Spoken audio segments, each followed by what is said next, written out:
عزیزان گرامی وقار و حاضرین، آج کے پرفتن حالات جس میں ہر بندہ آج ایک عجیب سی کشمکش میں ہے، صحیح کیا ہے غلط کیا ہے وہ پرکھنے میں ہی اس کا اکثر وقت چلا جا رہا ہے۔ آخر کس کی بات کو صحیح مانیں، کس کی بات کو غلط مانیں؟ میں دینی باتوں کی بات نہیں کر رہا ہوں، بلکہ آج جو حالات سنائے جا رہے ہیں، بتائے جا رہے ہیں، ان حالات میں کس چیز کی طرف دیکھنا چاہیے انسان کو؟ صبح سے لے کر شام تک میڈیا ہمیں کچھ اور بتا رہا ہے، ہر نیوز چینل کچھ اور خبریں دے رہی ہیں، کچھ عینی جو شاہدین ہیں آنکھوں سے دیکھے ہوئے وہ لوگ کچھ اور بتا رہے ہیں، لیکن کچھ پڑھے لکھے لوگ اور محققین مدققین وہ کچھ اور باتیں بتا رہے ہیں۔ تو ایک عام سا بندہ ان میں الجھ گیا ہے، کس کی بات پر یقین کروں؟ خواہ وہ بیماری کے نام پر ہو یا جنگوں کے معاملات پر ہو یا حالات کسی بھی، میں خاص کسی ایک ٹاپک پر بات نہیں کر رہا ہوں۔ یعنی آج پوری دنیا جس وبا سے جوجھ رہی ہے، ان میں کس پر اعتبار کریں؟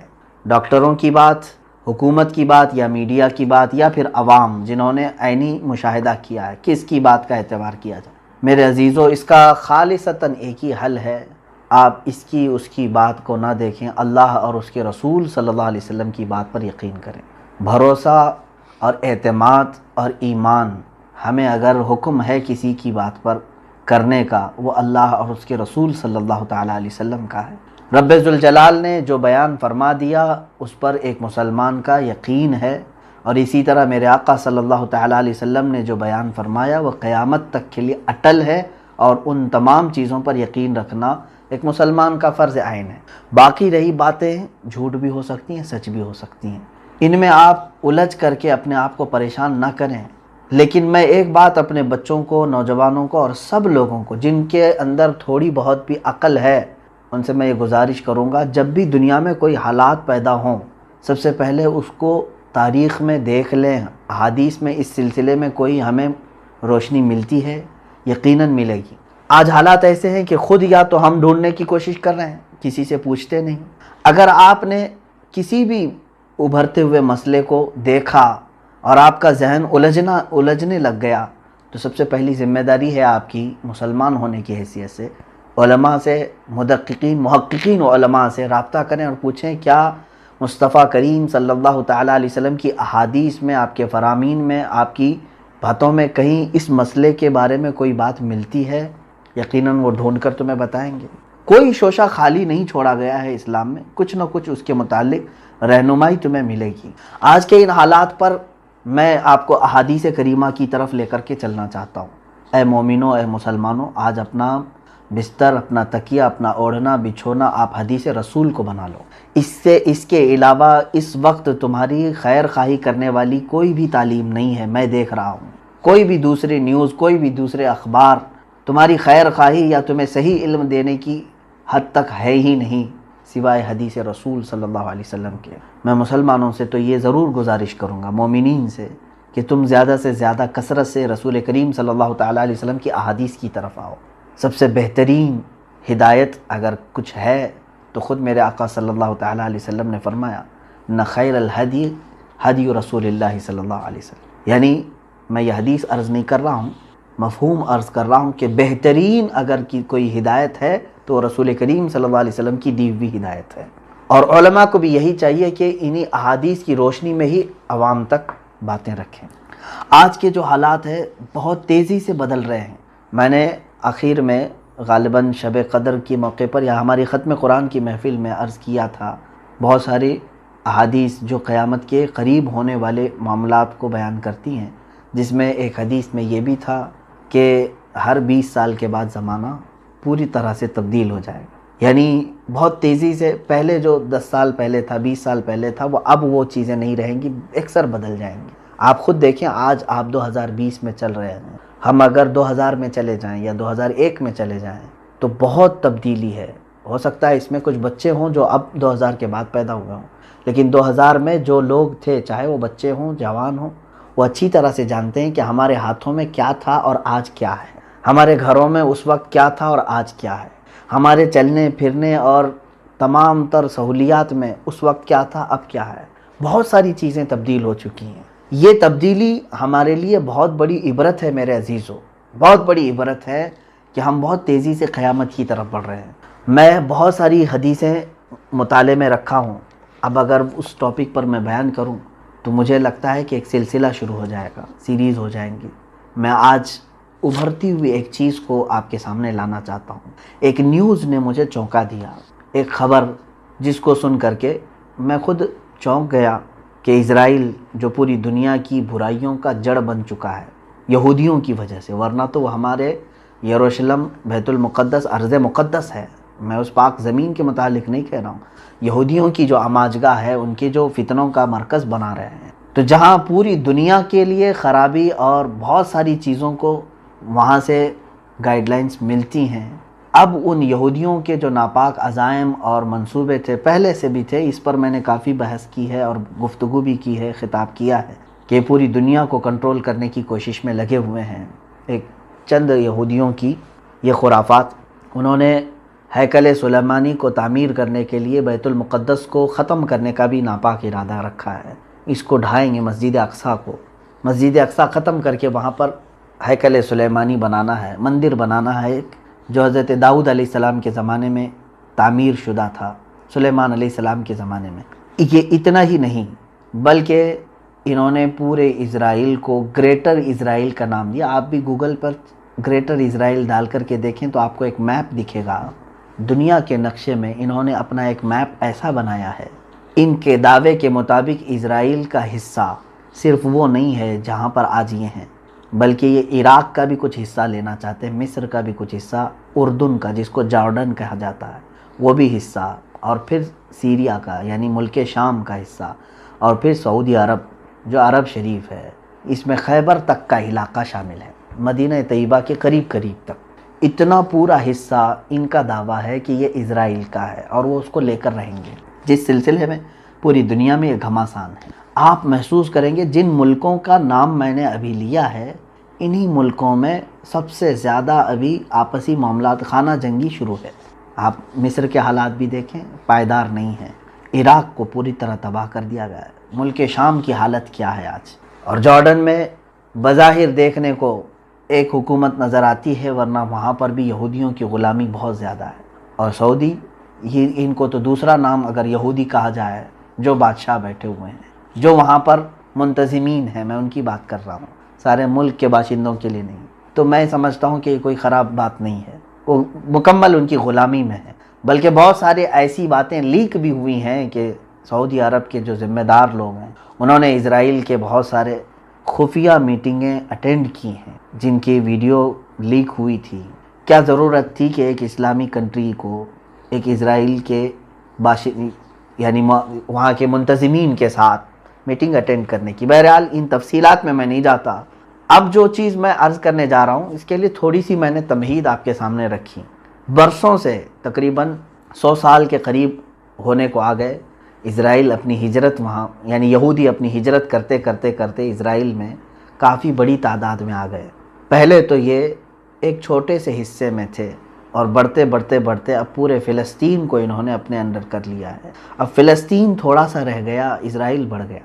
غزہ کی ایک پٹی ہے، اس کے اطراف پورے اسرائیلی آباد ہیں، یہودی آباد ہیں، حتیٰ کہ UN میں، اقوام متحدہ میں یہ قرارداد پاس ہوئی تھی کہ یہودی اردن کے قریب کچھ علاقے ہیں جو فلسطینیوں کے، وہاں اپنی تعمیرات نہیں کریں گے۔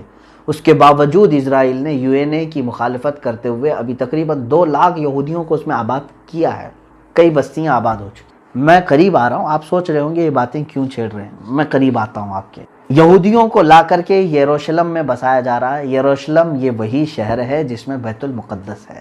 اب یروشلم کا جو لوکیشن ہے وہ تقریباً دنیا کے 3 بڑے ادیان کے لیے مقدس ہے، عیسائیوں کے لیے بھی، کیونکہ بیت اللحم وہاں ہے، عیسیٰ علیہ السلام کی پیدائش جہاں ہوئی تھی۔ یہودی بھی اس کو مقدس مانتے ہیں اور مسلمان بھی، کیونکہ وہ ہمارا قبلہ اول ہے، اور مصطفیٰ کریم صلی اللہ تعالیٰ علیہ وسلم کی معراج کا مبدأ ہے، وہاں سے حضور اکرم صلی اللہ تعالیٰ علیہ وسلم کی معراج کی شروعات ہوئی، یعنی آسمانوں پر جانے کی۔ تو اس اعتبار سے یہ تینوں بڑے مقدس، یہ تینوں بڑے ادیان کے لیے مقدس حیثیت رکھتا ہے یہ علاقہ۔ اب یروشلم کے لیے ظاہر سی بات ہے، مسلمان بھی، عیسائی بھی اور یہودی بھی، تینوں کا وہاں پر کچھ نہ کچھ دعویٰ رہا ہے۔ اب تک سلطان صلاح الدین ایوبی رحمۃ اللہ تعالیٰ علیہ نے جو فتح کیا اس وقت سے لے کر اب تک مسلمان علل اعلان اس میں نمازیں پڑھتے رہے اور اپنی عبادات کرتے رہے، اور حالات زمانہ میں سب کے ساتھ یعنی سب کو اجازتیں رہی ہیں، عیسائیوں کو بھی یہودیوں کو بھی ان کے مقدس جو بھی معاملات ہیں وہ کرنے کی اجازتیں رہی ہیں، لیکن جب سے یہودی وہاں پر آباد ہوئے انہوں نے دخل اندازی شروع کی۔ اب حالت یہ ہے کہ بیت المقدس میں بھی پرمیشن ان کی لے کر کے مسلمانوں کو جانا ہوتا ہے، یہودیوں کی پرمیشن لے کر انہیں جانا ہے۔ خیر، اب میں قریب اپنے پوائنٹ پر آتا ہوں کہ سالوں بھر محنت کرنے کے بعد اسرائیل نے اب جا کر کے یہ اعلان کرنے کا طے کر لیا ہے۔ اب اگلا جو مہینہ آ رہا ہے جولائی میں نے جو خبر سنی وہ عرض کر رہا ہوں کہ اس وقت یہ اعلان کر دیا جائے گا کہ اب یروشلم جو ہے اسرائیل کا کیپٹل سٹی ہے، راجدھانی ہے۔ اس کے بعد پوری دنیا کا معاملہ گرم ہوگا۔ ہم جون میں چل رہے ہیں، جولائی کے متعلق میں نے سنا ہے، بہرحال خبر غلط بھی ہو جنہوں نے مجھے سنایا ہے، لیکن ان کا ناپاک ارادہ اس سلسلے میں ہے ضرور۔ میرے عزیزو، ان ظالموں نے جو چیزیں پلاننگ کی ہیں وہ اپنی جگہ پر، میں اب حدیث رسول کی طرف آتا ہوں۔ اچھا، حدیث پاک سنانے سے پہلے ایک بات میں اپنی اس بات کی تائید کے لیے یہ بھی کہہ دوں، شاید آپ کو 2 سال قبل کی یہ خبر بھی معلوم ہوگی، جب امریکہ کا صدر اسرائیل کے دورے پر آیا تو اس نے اناؤنس بھی کیا، نہیں بلکہ امریکہ سے ہی اعلان کیا کہ ہم اپنی سفارت کو، اپنی ایمبیسی کو تل ابیب سے منتقل کر کے یروشلم میں لاتے ہیں۔ سب سے پہلا یہ ملک ہے امریکہ، یو ایس، جس نے یہ اناؤنس کیا کہ میں اسرائیل کا کیپٹل یروشلم کو مانتا ہوں۔ یہ ٹرمپ نے اعلان کیا تھا، 2018 کی بات ہے غالباً۔ اس وقت سے ہی یہ بات شروع ہو چکی ہے پوری دنیا میں کہ اب اسرائیل کا کیپٹل یروشلم ہے۔ اب سنیے حدیث پاک، حضرت معاذ بن جبل رضی اللہ تعالیٰ عنہ سے یہ روایت ہے، رسول کریم صلی اللہ تعالیٰ علیہ وسلم سے آپ نے یہ روایت بیان کی ہے۔ اللہ کے حبیب صلی اللہ تعالیٰ علیہ وسلم نے فرمایا، عمران بیت المقدس خراب یثرب وخراب یثرب خروج الملحمة وخروج الملحمة فتح قسطنطینیت وفتح قسطنطینیت خروج دجال او کما قال النبی صلی اللہ علیہ وسلم۔ اس کے بعد حدیث کا ایک ٹکڑا ہے، اس میں جو ترتیب وار باتیں بیان کی گئی ہیں وہ بہت توجہ سے آپ سنیں۔ اللہ کے نبی صلی اللہ علیہ وسلم نے فرمایا بیت المقدس کی آبادی ہوگی، بیت المقدس کے ارد گرد آبادی ہوگی، مدینہ ویران ہوگا۔ مدینہ طیبہ کی بات کر رہا ہوں، رسول کریم صلی اللہ علیہ وسلم کی مدینے کو ویران کیا جائے گا، اور مدینے کی ویرانی، اب یہ ویران میں توہین کے لفظ میں نہیں استعمال کر رہا ہوں، حدیث پاک میں خراب کا لفظ آیا ہے جس کا معنی تو ویرانی ہوتی ہے۔ ویرانی کس طرح کی ہے وہ ابھی میں تشریحاً عرض کروں گا۔ اور مدینے کی ویرانی ایک بڑی جنگ کا آغاز ہوگا، بہت بڑی جنگ، جس کو الملحمۃ الکبریٰ بھی کہا گیا ہے، اور کچھ احادیث میں الملحمۃ العظمیٰ بھی کہا گیا ہے۔ وہ ایسی جنگ کہ دنیا میں ویسی جنگ کبھی بھی نہیں ہوئی تھی، اور اس کے بعد پھر کبھی ہوگی بھی نہیں، اتنی بڑی جنگ ہوگی۔ یہ مسلمانوں اور کفار و مشرکین کے درمیان، اب جن لوگوں یعنی رومیوں کے درمیان، رومی اور مسلمانوں کے درمیان، عیسائیوں کے درمیان یہ جنگ ہے۔ کتنی باتیں عرض کیا میں نے، بیت المقدس کی آبادی، مدینے کی ویرانی، مدینے کی ویرانی، ملحمۃ الکبریٰ کی شروعات ہوگی۔ اب یہ ملحمۃ الکبریٰ کہاں ہوگا، کیسے ہوگا، اس پر میں آتا ہوں۔ ملحمۃ الکبریٰ کے اختتام پر قسطنطینیہ فتح ہو جائے گا۔ قسطنطنیہ ایک شہر ہے، اس پر بھی میں گفتگو کرتا ہوں۔ قسطنطنیہ جیسے ہی فتح ہوگا دجال ظاہر ہو جائے گا۔ یہ ترتیب ہے، بڑی نشانیوں کی ترتیب میں یہ ایک بات۔ اب اسی پر اگر گفتگو کریں تو بات طویل ہو جائے گی، اور حالات پورے کے پورے اس حدیث کے قریب آ رہے ہیں، اس لیے مجھے آج آپ کو اس حدیث کو سنانا پڑ رہا ہے۔ عزیزان گرامی وقار، اب حالات دیکھیں۔ اللہ کے نبی صلی اللہ تعالیٰ علیہ وسلم نے فرمایا، عمران بیت المقدس خراب یثرب، بیت المقدس کی آبادی۔ اب اس آبادی سے مراد کیا ہے، محدثین دو طرف گئے ہیں۔ بعض نے یہ کہا کہ اس کے آس پاس آبادی بہت بڑھ جائے گی، اب وہ یہودی ہوں یا عیسائی ہوں یا مسلمانوں کی آبادی، کوئی بھی مطلق ہے، یعنی وہ بہت ہی بڑا شہر بن جائے گا، اور یہودی مسلسل وہاں پر یہودی کالونیاں بنا رہے ہیں۔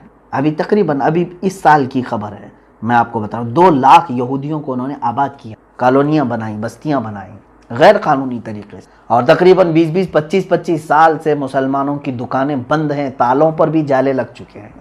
آپ جا کر کے دیکھ سکتے ہیں بیت المقدس کے ارد گرد جو کرفیو لگے ہوئے تھے وہ ابھی تک لگے ہوئے ہیں، لیکن ان کی آبادی بڑھ رہی ہے۔ اگر حدیث پاک کے مفہوم میں یہی ہے کہ ان کی آبادی ہے تو بھی کوئی حرج نہیں، حدیث پاک میں مطلق فرمایا گیا بیت المقدس کی آبادی۔ مگر اس کے مطابق ایک اور حدیث پاک ملتی ہے جس میں اللہ کے نبی صلی اللہ تعالیٰ علیہ وسلم نے فرمایا، جب تم دیکھو گے کہ خلافت ارض مقدسہ میں جا چکی ہے تو سمجھ لو کہ بڑی نشانیاں سب ظاہر ہونے کا وقت آ چکا ہے۔ خلافت ارض مقدس کا مطلب بیت المقدس، خلافت اگر ارض مقدس میں آ گئی تو اس کا مطلب یہ ہوا کہ مسلمانوں کی خلافت پھر سے قائم ہوگی اور وہ بیت المقدس سے ہوگی۔ اب اس حدیث کے متعلق فرمایا گیا کہ اب ارض مقدس میں جب خلافت قائم ہوگی تو وہاں پر آبادی بڑھ جائے گی، کیونکہ دارالخلافہ جہاں ہوتا ہے، دارالحکومت جہاں ہوتا ہے وہ تو مین شہر ہوتا ہے، وہاں پر کثرت سے آبادی ہوگی۔ تو ایک حدیث کا مفہوم اس حدیث کا مفہوم یہ بھی ہو سکتا ہے۔ لیکن اب کے جو حالات مجھے نظر آ رہے ہیں اس حدیث کے مطابق، دو چیزیں کیا آپ کو ساتھ ساتھ نظر نہیں آ رہی ہیں؟ ایک طرف ان لوگوں نے بیت المقدس پر ظالمانہ جابرانہ قبضہ جمایا ہوا ہے اور کالونیاں بسا رہے ہیں، اور ان قریب آپ دیکھنا کہ اناؤنس ہو جائے گا، پورے کے پورے دنیا کو سینٹرلائز کرنے کی کوشش کی جائے گی۔ آپ دیکھیں گے ان باتوں کو، ساری بینکوں کا، ساری بڑی کمپنیوں کا مرکز اسرائیل بن جائے گا۔ آج بھی پوری دنیا میں جتنے اسلحے، ویپنز، ہتھیار سپلائی کیے جاتے ہیں، اس میں سے بھاری مقدار 60 یا 70% حصہ اسرائیل کا ہے۔ پوری دنیا کو ہتھیار سپلائی کرنے میں یہ چھوٹا سا ملک بڑا کردار ادا کرتا ہے۔ بڑی بڑی کمپنیوں کے مالک اسرائیلی ہیں، آج بھی بڑی بڑی کمپنیاں ہیں جن کو گنانے میں وقت لگ جائے گا۔ یہ ساری کی ساری کہاں مرکزیت اختیار کر جائیں گی؟ اسرائیل میں۔ اب وہی ان کا جو خواب ہے، یہودیوں کا یہ خواب ہے کہ ہم گریٹر اسرائیل بنا کر کے رہیں گے، جو انہوں نے میپ میں بنایا ہے اتنا لمبا چوڑا، وہ خیبر تک کا علاقہ قبضہ کرنا ہے۔ اس اعتبار سے وہ عملی طور پر کوششوں میں لگے ہوئے ہیں۔ مگر میں حدیث بیان کر رہا ہوں آپ کو، بیت المقدس کے ارد گرد آبادی، مدینے کی ویرانی، ایک طرف یہ یہودی کالونیاں بسا رہے ہیں اور دور دور سے ہجرت کر کے وہاں پہنچ رہے ہیں اور ساری بڑی کمپنیوں کا مرکز یروشلم بنانا چاہ رہے ہیں۔ امریکہ نے ایمبیسی منتقل کر دی، اب اس کے بعد اس کے نقش قدم پر دوسرے ملک بھی دھیرے دھیرے اپنی ایمبیسیاں کہاں لے کر کے آئیں گے؟ یروشلم میں لے کے آئیں گے۔ دوسری طرف ادھر مدینہ طیبہ کو دیکھیں، مدینہ طیبہ مسلسل 3 ماہ ہو چکے مسجد نبوی کو بند رکھا گیا ہے۔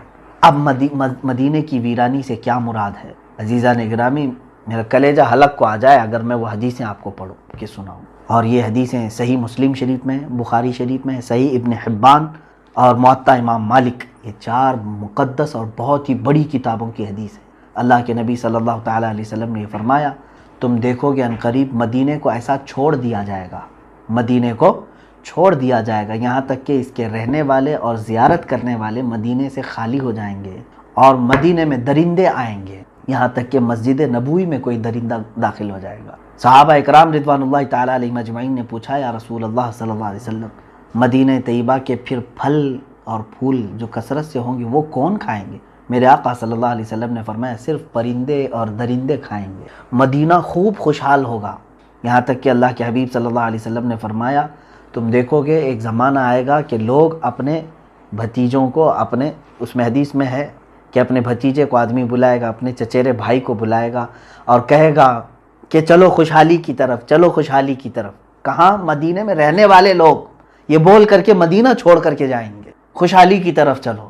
جبکہ میرے آقا صلی اللہ تعالیٰ علیہ وسلم فرماتے ہیں کہ المدینۃ خیر لہم لو کانوا یعلمون، مدینہ ان کے لیے سب سے بہتر ہوگا اگر وہ جان لیں، اگر ان کو تھوڑی بھی شدھ بدھ ہے تو انہیں معلوم ہونا چاہیے کہ مدینہ ان کے لیے خیر ہے، لیکن وہ مدینے کو چھوڑ کر خالی کر کے جائیں گے۔ اب مدینے کی ویرانی سے مراد یہی ہے، تو وہ ابتدا ہم اپنی آنکھوں سے آج دیکھ رہے ہیں۔ مدینہ طیبہ میں رہنے والے لوگ، ہم جیسے لوگ تو دور پڑے ہوئے ہیں، میرے آقا صلی اللہ تعالیٰ علیہ وسلم کی چوکھٹ کے بوسوں کے لیے ہم منتظر ہیں۔ کئی موسم آئے چلے گئے، رمضان بھی گزر گیا، حج بھی گزر گیا، یہ وہ موسم ہوتے ہیں کہ حجاج کی زبانوں سے لبیک سنتے ہی میرے آقا کی یاد آ جاتی کہ یہ نبی کونین صلی اللہ علیہ وسلم کو سلامی پیش کرنے کے لیے جا رہا ہے۔ مگر یہ سارے موسم گزرتے گئے میرے عزیزو، ہم تو دور بیٹھے صرف ترستے رہ گئے، لیکن جو مدینہ طیبہ میں موجود ہیں ان سے بھی آپ پوچھیں، ان ظالموں نے ان لوگوں کو بھی دربار رسالت میں حاضر ہونے سے روک رکھا ہے۔ محض ایک بیماری بہانہ، کورونا وائرس کے بہانے پر روضہ رسول صلی اللہ تعالیٰ علیہ وسلم کے سامنے آنے جانے کی پابندی ہے۔ اگرچہ ان لوگوں نے تھوڑی مسجد کھولی ہے، کچھ مخصوص علاقے کھولے ہیں، لیکن مسجد نبوی روضہ رسول صلی اللہ تعالیٰ علیہ وسلم پر حاضری نہیں ہے۔ تو کیا یہ ویرانی نہیں ہے؟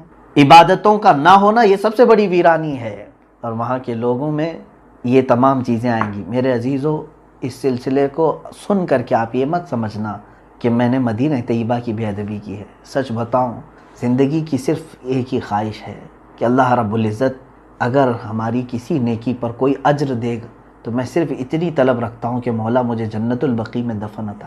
میں مدینہ طیبہ کے لیے، عزیزان گرامی وقار، یہ کوئی دکھاوے کی یا ریاکاری کی بات نہیں کر رہا ہوں، یہ اخلاص کے ساتھ اللہ کی بارگاہ میں ہمیشہ دعا کرتا بھی رہتا ہوں۔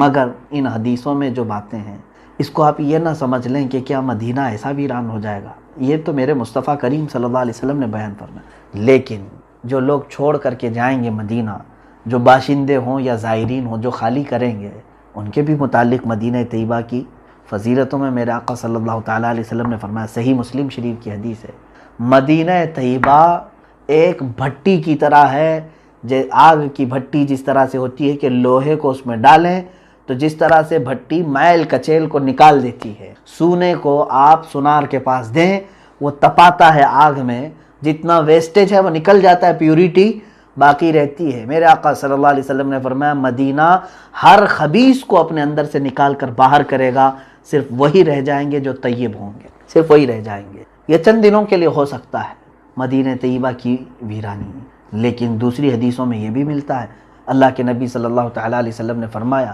دجال مدینے میں نہیں آئے گا، یاجوج ماجوج مدینے میں نہیں آئیں گے، بڑے بڑے فتنے مدینے میں نہیں آئیں گے۔ اور میرے آقا صلی اللہ علیہ وسلم نے یہ بھی فرمایا، ان الایمان لا یأذر الی المدینہ کما تأذر الحیۃ الی جحرہا، ایمان پوری دنیا سے لوٹ کر کے مدینے میں ایسا آ جائے گا جیسے سانپ گھوم پھر کر کے واپس اپنے سوراخ میں آ جاتا ہے، اپنے بل میں جیسے آ جاتا ہے سانپ۔ اللہ کے حبیب صلی اللہ علیہ وسلم فرماتے ایمان مدینے میں رہ جائے گا۔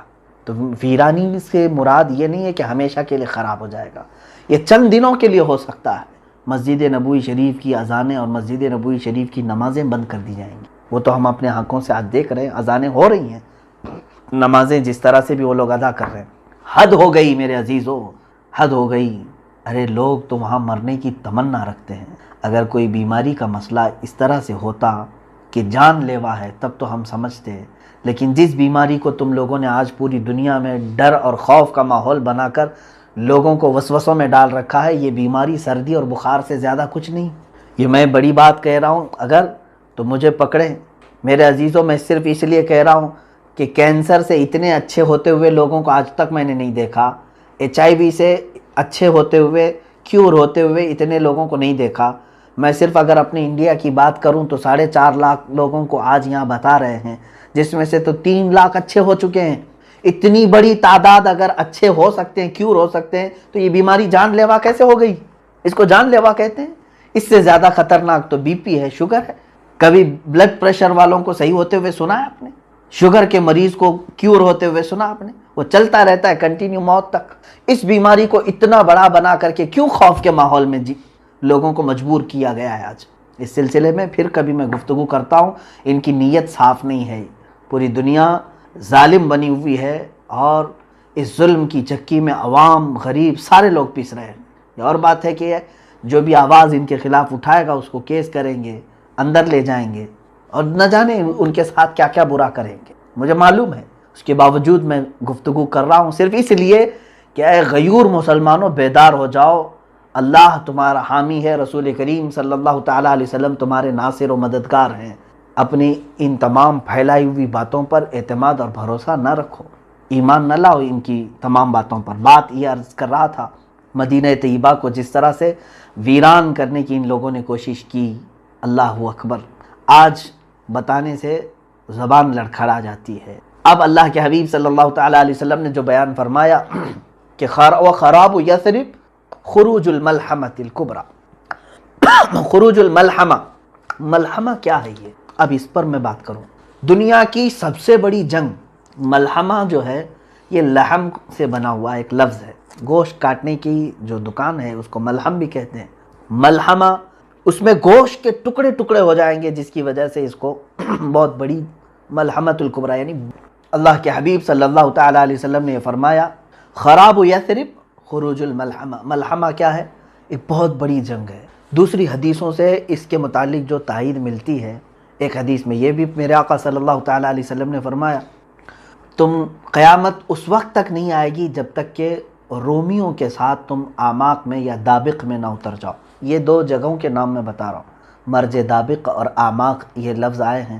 اور ایک حدیث میں ہے حضور صلی اللہ تعالیٰ علیہ وسلم نے فرمایا ملحمۃ الکبریٰ ہوگی، سب سے بڑی جنگ ہوگی مسلمانوں میں اور عیسائیوں میں، اور یہ غوطہ میں ہوگی جو دمشق کا ایک علاقہ ہے. غوطہ حدیث میں لفظ بھی آیا ہے، مسلمانوں کا مرکز غوطہ ہوگا. اس وقت تمام مسلمان وہاں جمع ہوں گے دمشق میں، غوطہ. اور جو جنگ ہوگی وہ علاقہ ہے مرج دابق جو حلب کے قریب ہے. ایک بہت بڑا میدان ہے، اب بھی موجود ہے، جس کو آج انگلش میں ایلیپو کہتے ہیں، وہ حلب ہے. حلب کے قریب میں یہ علاقہ موجود. اب ملک شام کی حیثیت کو بھی آپ سمجھ لیں. قیامت کی نشانیوں میں اللہ کے حبیب صلی اللہ علیہ وسلم نے یہ بھی فرمایا کہ جو مومن ہوں گے وہ سب ملک شام کی طرف ہجرت کر جائیں. سب کس طرف جائیں گے؟ ملک شام کی طرف، جس کو سیریا کہتے ہیں اور عربی میں کچھ لوگ سوریا کہتے ہیں. سیریا کی طرف سب لوگ چلے جائیں گے. آج آپ یہ سوچ رہے ہوں گے کہ سیریا چھوڑ کر کے لوگ جا رہے ہیں، اور ایسے حالات میں آپ کہہ رہے ہیں کہ سارے لوگ سیریا میں آئیں گے. چاہے پورا سیریا آج خالی ہو جائے پھر بھی مجھے میرے آقا صلی اللہ علیہ وسلم کی حدیث پر یقین ہے. میرے آقا نے فرمایا کہ پورے مومنین ہجرت کریں گے تو ضرور وہ ہجرت کریں گے. آج یا کل تمام مومنین وہ جمع ہوں گے، کیونکہ شام جو ہے ارض حشر و نشر ہے، یعنی قیامت کا میدان ملک شام کو بنایا جائے گا. یہ بھی حدیث پاک میں قیامت کا میدان کہاں ہوگا؟ ملک شام کو بنایا جائے گا، اور تمام مومنین ملک شام کی طرف ہجرت کر کے جائیں گے. اب یہ جو ملحمۃ الکبریٰ ہے، سب سے بڑی جنگ، کتنے لوگوں کے مقابل میں آپ کھڑے ہوں گے جانتے ہیں آپ؟ ایک حدیث میں ہے اللہ کے حبیب صلی اللہ تعالیٰ علیہ وسلم نے فرمایا اس وقت رومی، پہلے سے حالات اگر میں بتاؤں تو یہ ہے کہ میرے آقا صلی اللہ علیہ وسلم نے فرمایا تم اور عیسائی، یعنی تم اور مسلمان اور رومی عیسائی صلح کے ساتھ چل رہے ہوں گے، یعنی ایک دوسرے کے ساتھ صلح کر کے ساتھ ساتھ چل رہے ہوں گے، اور ان دونوں کا جو دشمن ہوگا اس سے لڑ رہے ہوں گے. کئی سالوں تک یہ بات چلے گی.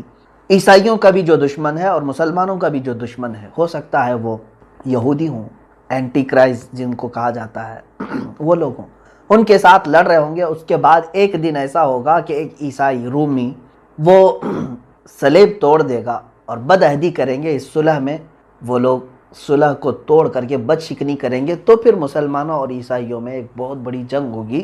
اس وقت سارے عیسائی جو جمع ہوں گے 80 جھنڈوں تلے وہ لوگ جمع ہوں گے. کتنے؟ 80 جھنڈے. ہر جھنڈے کے تحت، ہر جھنڈے کے نیچے 12,000 لوگ ہوں. اس اعتبار سے تقریباً کتنے ہو گئے؟ 9,60,000 کے قریب. 9,60,000 کی فوج ایک طرف ہوگی. یوں سمجھ لیں کہ مومنین کے مخالفت میں، مسلمانوں کے مخالفت میں پورا کفر جمع ہو جائے گا. اس میں جہاں جہاں یہ لوگ ہوں گے سب کو جمع کر لیں گے. یہی ملحمۃ الکبریٰ ہے، سب سے بڑی جنگ ہے. اور اس جنگ میں مسلمان کس طرح ہوں گے؟ بعض حضرات نے کہا کہ وہ امام مہدی کی قیادت میں لڑیں گے، لیکن حدیثوں میں ایسا لفظ تو ہے نہیں. ہو سکتا ہے کہ امام مہدی کے بغیر بھی لڑیں. قیادت کون کرے گا، کیسے کرے گا، اس کے متعلق وضاحت نہیں ملتی. لیکن البتہ یہ بات ہے کہ ان میں سے 1/3 لوگ، مسلمانوں میں سے 1/3 کے قریب 1/3 بھاگ جائیں گے. اور میرے آقا صلی اللہ علیہ وسلم نے فرمایا وہ ایسے ہوں گے کہ اللہ تعالیٰ کبھی ان کی توبہ قبول نہیں کرے گا. وہ ہمیشہ کے لیے مردود مریں گے، ان کی توبہ کبھی نہیں قبول ہوگی، وہ جہنم میں جائیں گے، جو میدان چھوڑ جائیں گے. اور 1/3 اس میں سے شہید ہوں گے. دوسرا 1/3 یعنی 3 حصے کریں گے اگر مسلمانوں کے، تو 1/3 میدان چھوڑیں گے، 1/3 شہید ہو جائیں گے. ہم افضل الشہداء، حدیث میں فرمایا گیا کہ وہ شہیدوں میں سب سے افضل ہوں گے، وہ شہیدوں میں سب سے افضل. باقی جو 1/3 بچے ہوں گے یہ ان پہ فتح پالیں گے، ان پہ فتح پالیں گے. یہ میرے آقا صلی اللہ علیہ وسلم نے فرمایا ہے تو فتح ہوگی. یہ ملحمۃ الکبریٰ ہے. یہ کہاں لڑی جائے گی، کیسے لڑی جائے گی، سب میرے آقا صلی اللہ علیہ وسلم نے صاف بیان فرمایا۔ اس پر اور تحقیق کرو نوجوانوں، بچوں۔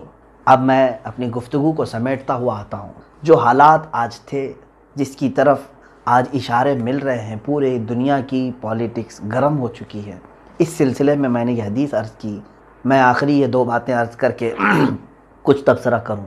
اور جیسے ہی ملحمۃ الکبریٰ ختم ہوگی، حدیث پاک کے لفظ ہیں فتح قسطنطینیہ۔ قسطنطنیہ کیا ہے؟ یہ آپ ہو سکتا ہے یہ لفظ سن رہے ہوں، حالانکہ یہ پرانا لفظ ہے اور علم والے جانتے بھی ہیں۔ یہ ترکی کا وہی شہر ہے جس کو آج استنبول کہا جا رہا ہے۔ اس شہر کے فتح کے سلسلے میں بھی میرے آقا صلی اللہ تعالیٰ علیہ وسلم نے بشارت دی تھی۔ اول جیش غزاہا، ایک حدیث پاک میں ہے، وہ سب سے پہلا لشکر جو غزوہ کرے گا یا جہاد کرے گا اور قسطنطنیہ فتح کرے گا، وہ لوگ بلا حساب و کتاب جنت میں جائیں گے۔ وہ فتح قسطنطنیہ جو ہے وہ پہلے کے دور میں ہو چکی ہے، حضرت عمر فاروق رضی اللہ تعالیٰ عنہ کے زمانے میں، اور اس کے بعد کئی مرتبہ جو ہے یہ شہر فتح ہوا ہے۔ سلطان محمد فاتح کا بھی نام آتا ہے اس میں، جو قسطنطنیہ جنہوں نے فتح کیا، کافروں کے ہاتھ میں گیا پھر فتح کیا، ان کے ہاتھ میں گیا پھر فتح کیا۔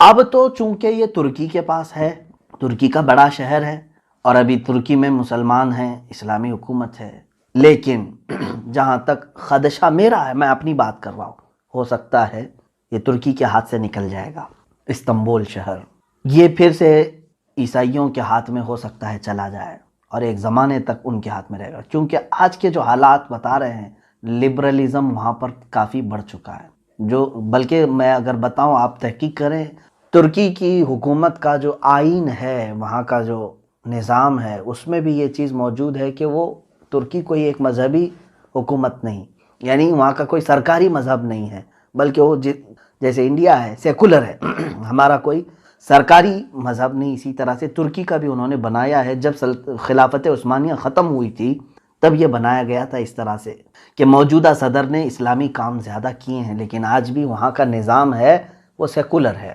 اور آج بھی بہت سارے وہاں امریکہ کے پٹھو موجود ہیں، بہت سارے ایسے جو منافق ہیں، وہ اپنے ماحول کو بڑھانے کی کوشش کر رہے ہیں۔ تو مجھے جہاں تک اندیشہ لگتا ہے، استنبول ان کے ہاتھ سے جائے گا اور عیسائیوں کے قبضے میں رہے گا، چونکہ حدیث پاک میں جو ترتیب بتائی گئی ہے، پہلے عمران و بیت المقدس، بیت المقدس کی آبادی اور مدینے کی ویرانی، مدینے کی ویرانی ملحمۃ الکبریٰ کا ظہور ہوگا، یعنی بڑی جنگ ہوگی۔ اب وہ بڑی جنگ سالوں تک نہیں چلے گی۔ ایک بات یہ بھی سمجھ لیں، جیسے وار نہیں ہے یہ world war first, world war 2 جس طرح سے ہوئی، بہت سارے لوگ اس کو ورلڈ وار 3 بھی سمجھ رہے ہیں۔ میں جہاں تک سمجھتا ہوں یہ ورلڈ وار 3 کی بات نہیں ہے جو ملحمۃ الکبریٰ میں بتائی گئی ہے۔ ورلڈ وار 3 ہو سکتی ہے آپسی ممالک میں، لیکن یہ جو ہے وہ صرف 2 دن 3 دن یا 4 دن کا ذکر آیا ہے۔ وار جو ہے کنٹینیو چلتی رہتی ہے، یہ جیسے جنگ بدر ہوئی 1 دن میں ختم ہوئی، جنگ احد تھی 1 دن میں ختم ہوئی، اسی طرح سے ملحمۃ الکبریٰ بھی جو ہے یہ بہت لمبے سالوں تک یا مہینوں تک نہیں چلے گی، زیادہ سے زیادہ اس کی مدت 1 ہفتہ ہو سکتی احادیث پاک کی روشنی کے مطابق۔ تو عزیزان گرامی، اب ملحمۃ الکبریٰ کے ختم کے بعد کیا ہوگا؟ قسطنطنیہ فتح ہوگا۔ تو فتح ہونے کی جو بات کی گئی ہے، اگر آلریڈی پہلے سے وہ مسلمانوں کے قبضے میں ہے تو پھر فتح کی بات کیسے فتح کی بات کیسے ہو سکتی ہے؟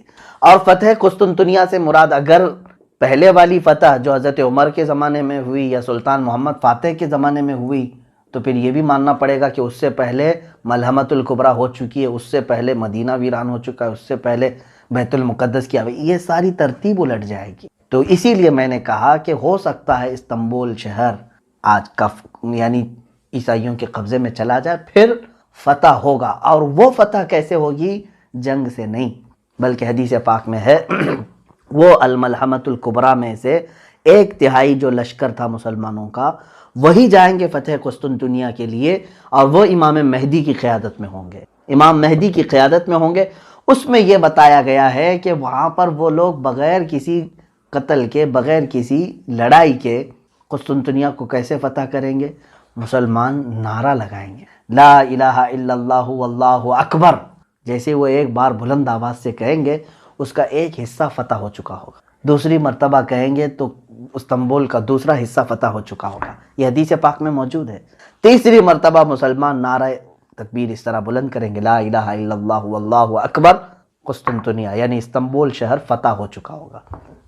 اب جو بات بتانی ہے وہ بہت اہم ہے، بہت اہم ہے. یہاں تک کی بات تھی.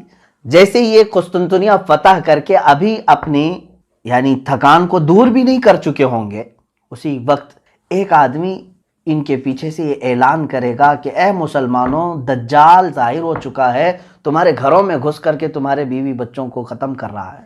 تو سارے پریشان ہو جائیں گے. ایک آفت ابھی ختم نہیں ہوئی تھی کہ دوسری آفت آ گئی.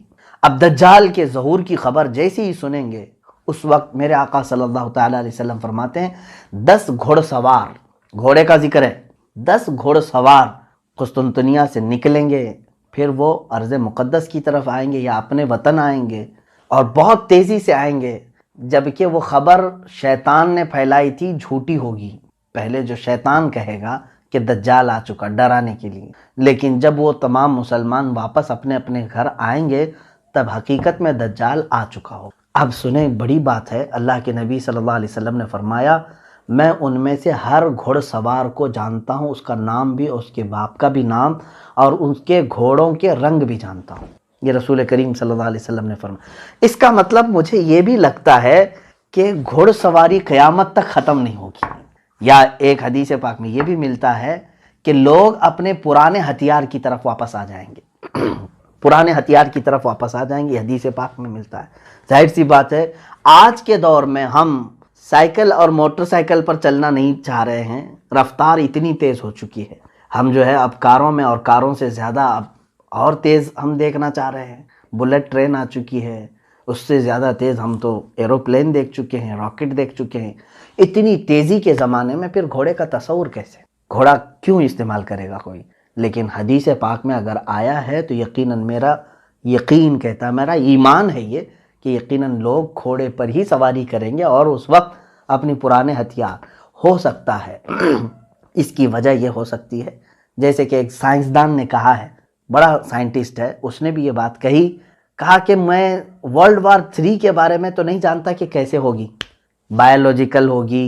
جیسے ابھی بہت سارے لوگ کہہ رہے ہیں وائرس پیدا کیا گیا ہے، اگر پیدا کر کے ایک ملک دوسرے ملک کو تباہ کرنے کی کوشش کر رہا ہے تو یہ بایولوجیکل وار ہے، ایک دوسرے کو مطلب وبا پھیلا کر کے ختم کرنا. یا پھر ٹیکنالوجی کے اعتبار سے ہوگی کہ مطلب آن لائن جو ہے اس کا پورا سافٹ ویئر ہیک کر لیا، اس کی بینک کرپٹ کر دیا، یہ بھی ایک وار ہے. یا پھر جو ہے بارود سے ہوگی، پیٹروٹ میزائل سے ہوگی، کس سے ہوگی ورلڈ وار 3، اس کے بارے میں پکا کسی کو علم نہیں. اس سائنٹسٹ نے بھی یہ کہا، یہ تو مجھے نہیں معلوم کہ ورلڈ وار 3 کس طرح کی ہوگی، لیکن یہ میں ضرور بتاؤں گا کہ ورلڈ وار 4 اگر ہوئی تو پھر وہ لکڑیوں اور تلواروں سے ہی ہوگی. وہ کیوں؟ اس سے پوچھا گیا تو اس نے کہا ورلڈ وار 3 میں لوگ اپنے پاس جو کچھ بھی ہے ایک دوسرے پر ڈال کر کے سب تباہ کر چکے ہوں گے، ان کے پاس کچھ بھی نہیں بچا ہوگا. یہ ہو سکتا ہے. یہ تشریح سمجھنے فہم کے قریب ہے. ہر ملک آج ایک دوسرے کو ڈرا رہا ہے اپنے نیوکلیائی پاور ہونے کا، اس کے پاس نیوکلیئر ہے اور ڈرا رہا ہے ایک دوسرا ملک اور ممالک کے درمیان. یہ رسہ کشی تو آج اتنی عروج پر آ گئی ہے، بارڈر کے مسئلے آج دیکھ رہے ہیں ہم.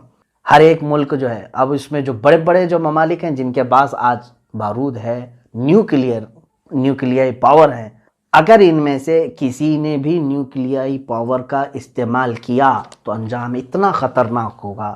آپ نے تاریخ پڑھی ہوگی کہ امریکہ نے ناگاساکی اور ہیروشیما پر جو نیوکلیائی بم گرائے تھے، ایٹم بم گرائے تھے، آج سے وہ تقریباً 80 سال کے قریب ہو گئے، زیادہ عرصہ ہو گیا، 70 سال کے قریب ہو گئے. آج تک وہ زمین بنجر ہے، وہاں سے کوئی ایک سبزہ نہیں اگتا، وہاں کے لوگ معذور پیدا ہوتے رہے سالوں تک.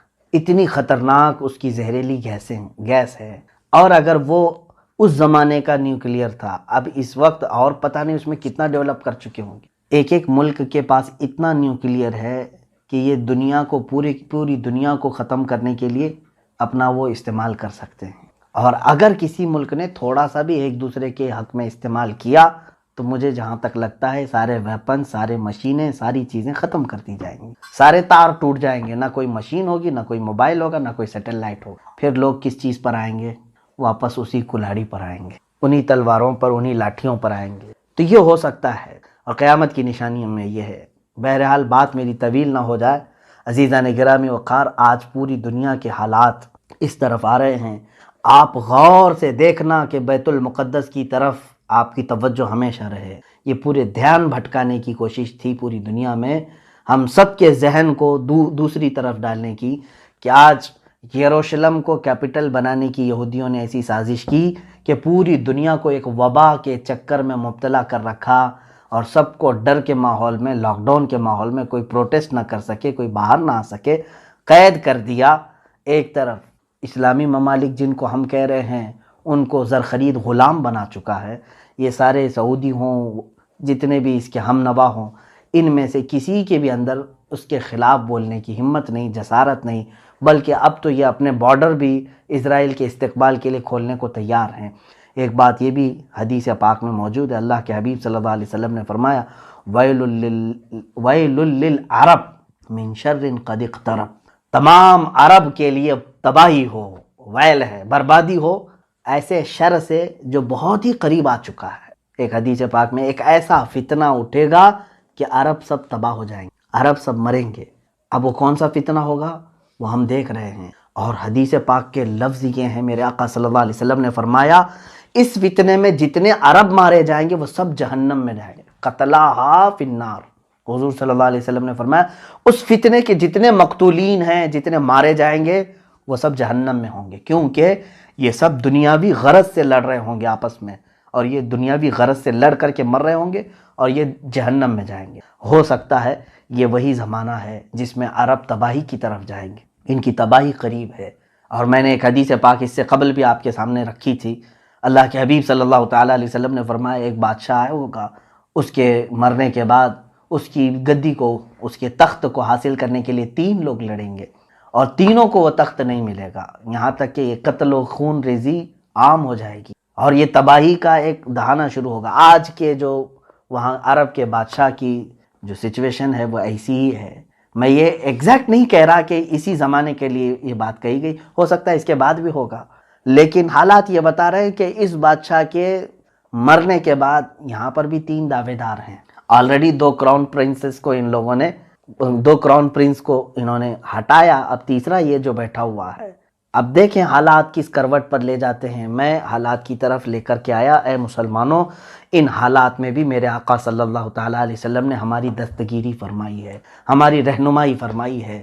افسوس ہے اس وقت جو ہے ہمارے بچے گیم میں مبتلا ہیں، ٹک ٹاک میں مبتلا ہیں، بہت سارے ایسی خرافات اور واہیات میں مبتلا ہیں، پوری رات، پورا دن اس طرح کی فحاشیت میں مبتلا ہیں، تو ہمیں معلوم نہیں کہ دنیا کہاں چل چکی اور کون سے پلاننگ ہو چکی ہیں۔